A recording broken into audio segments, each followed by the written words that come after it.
नमस्ते दोस्तों, आज हम एक ऐसी जगह की यात्रा पर निकलेंगे जहां हर उड़ान के साथ डर की एक नई कहानी जुड़ती है। ये जगह है राजीव गांधी अंतर्राष्ट्रीय हवाई अड्डा।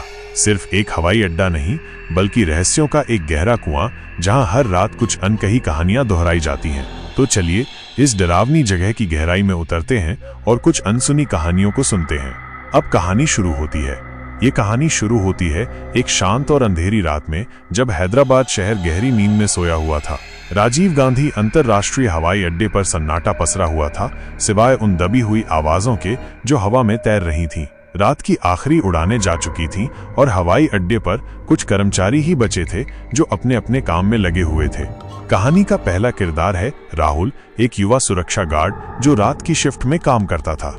राहुल ने हवाई अड्डे पर कई रातें बिताई थीं और उसने कई अजीब चीजें देखी और सुनी थी। लेकिन आज रात उसे कुछ ऐसा महसूस हो रहा था जो पहले कभी नहीं हुआ था। हवा में एक अजीब सी ठंडक थी और हर तरफ एक अजीब सी खामोशी छाई हुई थी। राहुल अपनी गश्त पर निकला। गलियारे सुनसान थे और हर तरफ छायाएं नाच रही थीं। अचानक उसने एक आवाज सुनी, एक धीमी दर्दनाक चीख। वो रुक गया और चारों ओर देखा, लेकिन उसे कोई नहीं दिखाई दिया। उसने सोचा कि शायद उसे भ्रम हो रहा है और वो आगे बढ़ गया, लेकिन चीख फिर सुनाई दी, इस बार और तेज और साफ। राहुल डर गया और उसने अपनी टॉर्च निकाली। उसने गलियारे को स्कैन किया, लेकिन उसे कुछ नहीं दिखाई दिया। फिर उसने देखा गलियारे के अंत में एक सफेद साड़ी पहने हुए एक महिला खड़ी थी। उसकी पीठ राहुल की ओर थी और उसके बाल हवा में लहरा रहे थे। राहुल ने उसे बुलाया, लेकिन उसने कोई जवाब नहीं दिया। वो धीरे धीरे उसकी ओर बढ़ा। उसका दिल डर से धड़क रहा था। जैसे ही वो उसके करीब पहुंचा, महिला मुड़ी। उसका चेहरा भयानक था, उसकी आंखें खाली थीं और उसका मुंह एक भयानक चीख में खुला हुआ था। राहुल डर से पीछे हट गया और महिला गलियारे में तैरती हुई गायब हो गई। राहुल भागकर सुरक्षा कक्ष में वापस आया। उसका शरीर कांप रहा था। उसने अपने साथियों को बताया कि उसने क्या देखा था, लेकिन उन्होंने उस पर विश्वास नहीं किया। उन्होंने सोचा कि वो थक गया है और उसे भ्रम हो रहा है। लेकिन राहुल जानता था कि उसने जो देखा था वो असली था, और वो जानता था कि वो अकेला नहीं था जिसने हवाई अड्डे पर अजीब चीजें देखी थीं। कहानी का दूसरा किरदार है सीमा, एक एयर ट्रैफिक कंट्रोलर जो रात की शिफ्ट में काम करती थी। सीमा ने अपने करियर में कई अजीब घटनाएं देखी थीं, लेकिन आज रात उसे कुछ ऐसा महसूस हो रहा था जो पहले कभी नहीं हुआ था। रडार स्क्रीन पर अजीब चीजें दिखाई दे रही थीं, ऐसे विमान जो मौजूद नहीं थे और ऐसे रास्ते जो समझ में नहीं आ रहे थे। सीमा ने अपने साथियों से बात की, लेकिन उन्होंने सोचा कि उपकरण में कोई खराबी है। लेकिन सीमा जानती थी कि कुछ गड़बड़ है। और फिर उसने सुना एक आवाज। उसके हेडफोन में एक धीमी फुसफुसाती हुई आवाज कह रही थी, मुझसे दूर रहो, मुझसे दूर रहो। सीमा डर गई और उसने हेडफोन उतार दिए, लेकिन आवाज अभी भी थी उसके सिर में, उसके दिमाग में। वो रडार स्क्रीन पर घूर रही थी और उसे पता था कि कुछ भयानक होने वाला है। कहानी का तीसरा किरदार है अजय, एक सफाई कर्मचारी जो रात की शिफ्ट में काम करता था। अजय ने हवाई अड्डे पर कई रातें बिताई थीं और उसने कई अजीब आवाजें सुनी थीं, फुसफुसाहट, चीखें, रोना। लेकिन आज रात उसे कुछ ऐसा महसूस हो रहा था जो पहले कभी नहीं हुआ था। हवा में एक अजीब सी बदबू थी और हर तरफ एक अजीब सी उदासी छाई हुई थी। अजय शौचालय साफ कर रहा था जब उसने सुना एक खरोंच की आवाज दीवार के पीछे से। वो रुक गया और सुना, लेकिन आवाज चली गई। उसने सोचा कि शायद कोई चूहा है और वो अपना काम करने लगा, लेकिन खरोंच की आवाज वापस आ गई, इस बार और तेज और जोर से। अजय डर गया और उसने अपनी झाड़ू उठा ली। वो दीवार की ओर बढ़ा और उसने देखा दीवार पर एक खरोंच, एक लंबा गहरा खरोंच। और फिर उसने देखा खरोंच हिल रहा था, दीवार पर रेंग रहा था। अजय डर से पीछे हट गया और खरोंच गायब हो गया। अजय भागकर बाहर निकला। उसका दिल डर से धड़क रहा था। उसने अपने साथियों को बताया कि उसने क्या देखा था, लेकिन उन्होंने उस पर विश्वास नहीं किया। उन्होंने सोचा कि वो थक गया है और उसे भ्रम हो रहा है। लेकिन अजय जानता था कि उसने जो देखा था वो असली था, और वो जानता था कि वो अकेला नहीं था जिसने हवाई अड्डे पर अजीब चीजें देखी थीं। कहानी आगे बढ़ती है और हम देखते हैं कि राहुल, सीमा और अजय सभी हवाई अड्डे पर फंसे हुए हैं, डर और रहस्य से घिरे हुए हैं। वे जानते हैं कि कुछ भयानक हो रहा है और वे जानते हैं कि उन्हें इसे रोकना होगा। वे एक साथ मिलकर काम करने का फैसला करते हैं और वे हवाई अड्डे के रहस्यों को उजागर करने की कोशिश करते हैं। वे सुनते हैं कि हवाई अड्डा एक कब्रिस्तान के ऊपर बनाया गया है और दफन किए गए लोगों की आत्माओं को ठीक से विस्थापित नहीं किया गया था। वे ये भी सुनते हैं कि हवाई अड्डे पर एक अभिशाप है, एक अभिशाप जो उन सभी को प्रभावित करता है जो वहां काम करते हैं। वे जानते हैं कि उन्हें अभिशाप को तोड़ना होगा या वे सभी नष्ट हो जाएंगे। वे हवाई अड्डे के सबसे अंधेरे और सबसे खतरनाक हिस्सों में यात्रा करते हैं और वे कई डरावनी और भयानक चीजों का सामना करते हैं। वे भूत, राक्षस और अन्य अलौकिक प्राणियों का सामना करते हैं, लेकिन वे हार नहीं मानते। वे लड़ते रहते हैं और वे कभी भी उम्मीद नहीं छोड़ते हैं। रात और गहरी होती चली गई और हवाई अड्डे पर सन्नाटा और भी भयानक होता गया। राहुल, सीमा और अजय एक साथ उस पूछताछ कक्ष की ओर बढ़े जहां कर्मचारियों ने उस आदमी को देखा था जिसका सिर 360 डिग्री घूम जाता था। गलियारे में उनकी पदचापें ही एकमात्र आवाजें थीं जो सन्नाटे को चीर रही थीं। पूछताछ कक्ष में पहुंचकर उन्होंने पाया कि कमरा खाली था। हवा में एक अजीब सी ठंडक थी और ऐसा लग रहा था जैसे कोई अदृश्य आंखें उन्हें घूर रही हों। अचानक कमरे के कोने में रखी एक कुर्सी अपने आप हिलने लगी। तीनों डर से जम गए। सीमा ने हिम्मत करके अपनी टॉर्च कुर्सी पर डाली। कुर्सी धीरे धीरे घूम रही थी, बिना किसी के छुए। फिर कुर्सी पूरी तरह से घूम गई और उस पर कुछ नहीं था, लेकिन हवा में एक ठंडी हंसी गूंजी जो उनके खून को जमा देने वाली थी। वे तुरंत कमरे से बाहर निकल गए। उनका दिल तेजी से धड़क रहा था। उन्हें एहसास हो गया था कि वे किसी साधारण भूतिया जगह पर नहीं थे। यहाँ कुछ और भी भयानक मौजूद था। अगला पड़ाव था वो रनवे जहां सफेद साड़ी वाली महिला देखी गई थी। रात के अंधेरे में रनवे लंबा और डरावना लग रहा था। दूर दूर तक कोई रोशनी नहीं थी सिवाय उनकी टॉर्च की बीम के। जैसे ही वे रनवे के बीच में पहुंचे, उन्हें दूर से एक धुंधली आकृति दिखाई दी। वो धीरे धीरे उनकी ओर बढ़ रही थी। जैसे जैसे वो करीब आई, उन्हें एहसास हुआ कि ये वही सफेद साड़ी वाली महिला थी। उसकी चाल अजीब थी, जैसे वो हवा में तैर रही हो।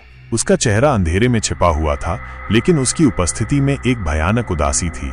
राहुल ने उसे रोकने की कोशिश की, लेकिन वो बिना किसी प्रतिक्रिया के उनकी ओर बढ़ती रही। अचानक महिला रुक गई। उसने अपना सिर उठाया और इस बार उसका चेहरा दिखाई दिया। उसकी आंखें खाली और काली थीं और उसके मुंह से एक दर्दनाक चीख निकली जो रात के सन्नाटे को चीर गई। तीनों डर से कांपने लगे, लेकिन इस बार उन्होंने भागने की बजाय खड़े रहने का फैसला किया। अजय ने अपनी जेब से एक छोटा सा ताबीज निकाला जिसे उसकी दादी ने उसे बुरी आत्माओं से बचाने के लिए दिया था। उसने ताबीज को महिला की ओर बढ़ाया। जैसे ही ताबीज महिला के करीब पहुंचा, वो चीख उठी और धुएं के बादल में गायब हो गई। उन्हें थोड़ा सुकून मिला, लेकिन वे जानते थे कि खतरा अभी टला नहीं था। उन्हें अभी भी उस अभिशाप के बारे में पता लगाना था जिसके बारे में उन्होंने सुना था। उनकी खोज उन्हें हवाई अड्डे के पुराने हिस्से में ले गई जो अब इस्तेमाल नहीं होता था। यहाँ धूल और मकड़ी के जाले हर तरफ फैले हुए थे और हवा में एक अजीब सी घुटन थी। उन्हें एक पुरानी डायरी मिली जो हवाई अड्डे के निर्माण के समय काम करने वाले एक मजदूर की थी। डायरी में लिखा था कि हवाई अड्डे का निर्माण एक प्राचीन कब्रिस्तान के ऊपर किया गया था और मजदूरों ने कब्रों को उजाड़ दिया था। मरने वालों की आत्माएं क्रोधित थीं और उन्होंने अभिशाप दिया था कि इस जगह पर कभी शांति नहीं रहेगी। डायरी में यह भी लिखा था कि अभिशाप को तोड़ने का एकमात्र तरीका था कि उन आत्माओं को शांति मिले जिनकी कब्रें उजाड़ी गई थीं। लेकिन ये कैसे किया जाए, इसके बारे में कोई जानकारी नहीं थी। राहुल, सीमा और अजय समझ गए कि उन्हें क्या करना होगा। उन्हें उन आत्माओं को शांति दिलानी होगी जो हवाई अड्डे पर भटक रही थीं। लेकिन ये एक खतरनाक काम था और उन्हें नहीं पता था कि वे सफल होंगे या नहीं। उन्होंने हवाई अड्डे के पुराने नक्शों का अध्ययन किया और उस जगह का पता लगाने की कोशिश की जहां कब्रिस्तान हुआ करता था। आखिरकार उन्हें एक ऐसी जगह मिली जो नक्शे में चिन्हित थी, लेकिन अब हवाई अड्डे के एक नए टर्मिनल के नीचे दबी हुई थी। वहां पहुंचने का कोई सीधा रास्ता नहीं था। उन्हें हवाई अड्डे के भूमिगत रखरखाव सुरंगों से होकर जाना पड़ा जो अंधेरी, तंग और भयानक थीं। हर कोने से अजीब आवाजें आ रही थीं और उन्हें लग रहा था जैसे कोई उनका पीछा कर रहा हो। सुरंगों के अंत में उन्हें एक छोटा सा दरवाजा मिला जो एक अंधेरे कमरे की ओर खुलता था। अंदर घुसते ही उन्हें एक ठंडी हवा का झोंका महसूस हुआ। कमरे के बीच में जमीन पर कुछ पुरानी टूटी हुई कब्रें दिखाई दी। उन्हें एहसास हुआ कि ये वही जगह थी जहां कब्रिस्तान हुआ करता था। यहाँ उन अशांत आत्माओं की ऊर्जा महसूस की जा सकती थी। अचानक कमरे में भूतिया आकृतियां दिखाई देने लगी, रोती हुई और चिल्लाती हुई। राहुल, सीमा और अजय डर गए, लेकिन उन्होंने अपना हौसला बनाए रखा। उन्होंने उन आत्माओं से बात करने की कोशिश की, उनसे माफी मांगी और उन्हें शांति से जाने के लिए कहा। शुरू में आत्माएं क्रोधित थीं और उन्होंने उन पर हमला करने की कोशिश की, लेकिन धीरे धीरे जब उन्होंने उनकी पीड़ा सुनी और उनकी माफी को महसूस किया तो उनका गुस्सा शांत होने लगा। अजय ने अपनी दादी से सीखी हुई एक प्राचीन प्रार्थना पढ़ी। जैसे ही प्रार्थना समाप्त हुई, कमरे में एक शांति छा गई। भूतिया आकृतियां धीरे धीरे धुंधली होती गईं और अंत में गायब हो गईं। उन्हें महसूस हुआ कि आत्माओं को शांति मिल गई थी, अभिशाप टूट गया था। जब वे सुरंगों से वापस लौटे तो हवाई अड्डे पर माहौल बदल गया था। हवा में अब वो अजीब सी ठंडक और उदासी नहीं थी, सब कुछ शांत और सामान्य लग रहा था। राहुल, सीमा और अजय थक गए थे, लेकिन उन्हें एक बड़ी राहत महसूस हो रही थी। उन्होंने एक भयानक रहस्य को उजागर किया था और सैकड़ों आत्माओं को शांति दिलाई थी। अगली सुबह जब हवाई अड्डे पर सूरज की रोशनी फैली तो सब कुछ सामान्य लग रहा था। यात्री आ रहे थे और जा रहे थे, विमान उड़ान भर रहे थे और उतर रहे थे। किसी को भी रात में हुई भयानक घटनाओं के बारे में पता नहीं था। राहुल, सीमा और अजय ने कभी किसी को नहीं बताया कि उन्होंने उस रात क्या अनुभव किया था। वे जानते थे कि लोग उन पर विश्वास नहीं करेंगे, लेकिन वे तीनों हमेशा उस रात को याद रखेंगे जब उन्होंने मिलकर डर का सामना किया था और एक अभिशाप को तोड़ा था। और आज भी कुछ लोग कहते हैं कि अगर आप रात में राजीव गांधी अंतर्राष्ट्रीय हवाई अड्डे पर ध्यान से सुने तो आपको हवा में एक धीमी, दर्दनाक चीख सुनाई दे सकती है, उन अशांत आत्माओं की याद दिलाती हुई जिन्हें कभी शांति नहीं मिली थी, और उन 3 बहादुर लोगों की कहानी जो उन्हें शांति दिलाने के लिए सीमा और अजय सुरंगों से वापस लौटे तो उन्हें एक अजीब सी शांति महसूस हुई। हवाई अड्डे पर पहले जैसा तनाव और डर का माहौल नहीं था। हवा हल्की लग रही थी और रात की खामोशी में भी एक सुकून था। वे तीनों थककर सुरक्षा कक्ष में लौट आए। उनके चेहरे पर राहत और थकावट दोनों के भाव थे। उन्होंने एक दूसरे को देखा और एक हल्की मुस्कान साझा की। उन्होंने कुछ ऐसा कर दिखाया था जो किसी और ने नहीं किया था। लेकिन कहानी यहीं खत्म नहीं होती। अभिशाप टूटने के बाद भी हवाई अड्डे पर कुछ अजीबोगरीब घटनाएं होती रहीं, हालांकि उनकी तीव्रता पहले जैसी भयानक नहीं थी। ये घटनाएं अब उन आत्माओं की याद दिलाती थीं जिन्हें शांति मिली थी, और उन 3 लोगों की बहादुरी की गवाही देती थी जिन्होंने उन्हें मुक्त किया था। कुछ हफ्तों बाद राहुल रात की गश्त पर था जब उसने रनवे के पास फिर से उस सफेद साड़ी वाली महिला को देखा, लेकिन इस बार वो डरा नहीं। उसने ध्यान से देखा और उसे एहसास हुआ कि महिला अब पहले जैसी भयानक नहीं लग रही थी। उसके चेहरे पर उदासी थी, लेकिन उसमें कोई गुस्सा या द्वेष नहीं था। राहुल धीरे धीरे उसकी ओर बढ़ा और रुक गया। उसने उस महिला से बात करने की कोशिश की, उसे बताया कि अब सब ठीक है और उसे शांति से जा सकती है। महिला ने उसकी ओर देखा, एक हल्की सी मुस्कान उसके चेहरे पर आई और फिर वो धीरे धीरे धुंधली होती हुई हवा में घुल गई। राहुल समझ गया कि आखिरकार उसे मुक्ति मिल गई थी। सीमा को भी कंट्रोल रूम में अजीबोगरीब आवाजें सुनाई देती रहीं, लेकिन अब वे फुसफुसाहटें डरावनी नहीं थीं। कभी कभी उसे ऐसा लगता था जैसे कोई उसे धन्यवाद दे रहा हो। रडार स्क्रीन पर भी कभी कभार अजीबोगरीब हरकतें दिखाई देती थीं, लेकिन वे अब किसी खतरे का संकेत नहीं देती थीं, बल्कि ऐसा लगता था जैसे कोई अलविदा कह रहा हो। एक रात जब सीमा ड्यूटी पर थी, उसने हेडफोन में एक स्पष्ट आवाज सुनी।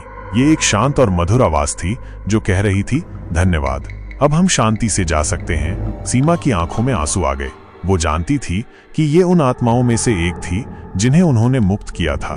अजय को भी सफाई करते समय हवाई अड्डे के पुराने हिस्सों में अजीबोगरीब एहसास होते रहे। कभी कभी उसे ऐसा लगता था जैसे कोई उसके पास से गुजर रहा हो या कोई ठंडी हवा का झोंका उसे छूकर निकल रहा हो, लेकिन अब उसे डर नहीं लगता था। उसे पता था कि ये उन आत्माओं की उपस्थिति हैं जो अब शांति में हैं और शायद उन्हें धन्यवाद दे रही हैं। एक रात अजय पुराने टर्मिनल के एक कमरे की सफाई कर रहा था जहां उन्हें वो मजदूर की डायरी मिली थी। उसने देखा कि डायरी उसी जगह पर रखी हुई थी जहां उन्होंने उसे छोड़ा था। उसने डायरी उठाई और उसे खोला। आखिरी पन्ने पर एक नई लिखावट में कुछ शब्द लिखे थे, धन्यवाद, अब हम आजाद हैं। अजय मुस्कुराया।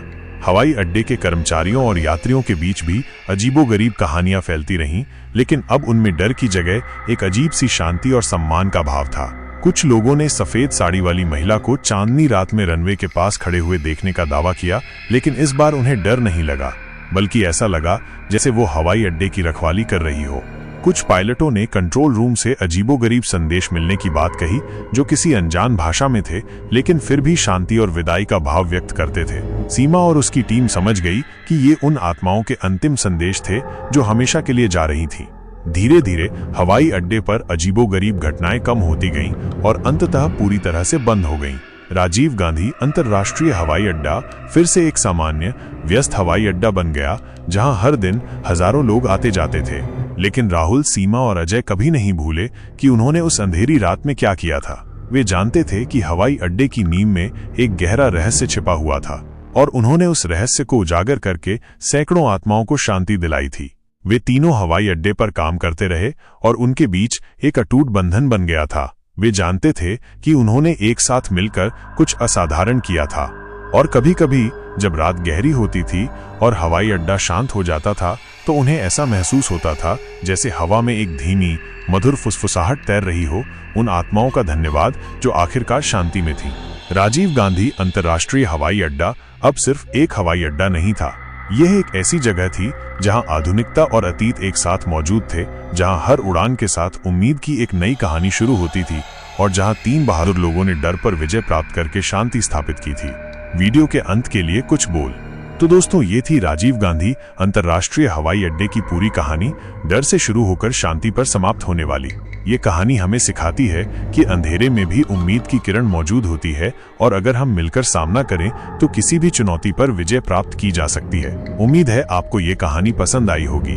अगर आपके पास भी इस हवाई अड्डे या किसी अन्य जगह से जुड़ी कोई ऐसी कहानी है तो हमें कमेंट में जरूर बताएं। और हाँ, हमारे चैनल को सब्सक्राइब करना न भूलें, ताकि आपको ऐसी और भी रोमांचक और प्रेरणादायक कहानियां मिलती रहें।